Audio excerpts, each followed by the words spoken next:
சிற்றம்பலம் அன்பர்கள் அனைவரையும் தித்திக்கும் சோபதம் என்ற ஒளி அலைவரிசைக்கு வரவேற்கிறோம். ஈர்த்தினை ஆட்கொண்ட எந்தை பெருமான் என்ற கைலாய தரிசனத்தின் முக்கியமான 2 வீடியோக்கள் பின்வருமாறு.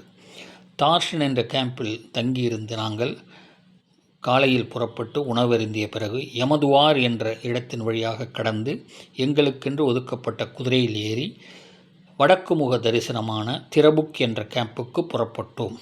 வழியில் எங்களுக்கு மதிய உணவு வழங்கப்பட்டது.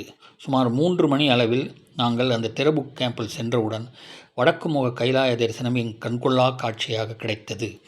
இறைவன் மேனி முழுவதும் பனி சூடிந்திருந்தது. வெண்ணீற்று மேனியான் என்று ஒரு வரி உண்டு திருவாசகத்தில், அதனை ஒத்து இருந்தது. மேலும் ஒரு வரி மாணிக்கவாசகர் அருளிய திருவாசகத்தில் அருள்பத்து என்ற பகுதியில் இருந்து, தூய வெந்நீரு துதைந்து எழு துலங்கு ஒளி வைரத்து ஒப்பனே. வைரத்தை திருநீரில் மறைத்து வைத்தது போல காட்சியளித்தது இறைவனுடைய உடம்பு.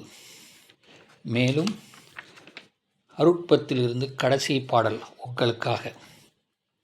திருவார்பொழில் சூழ் திருப்பெருந்தெளியில் செழுமலர் குருத்தம் மேவிய சீர் இருந்தவாறு என்ன ஏசரா நினைத்திட்டு என்னுடைய எம்பிரான் என்று என்று அருந்தவா நினைத்து ஆதரித்தழைத்தால் அடைகள் அதனுடைய நின்று பொருந்தவா கையிலை புகுநெறி இதுகான் போதராய் என்று அருளாயே.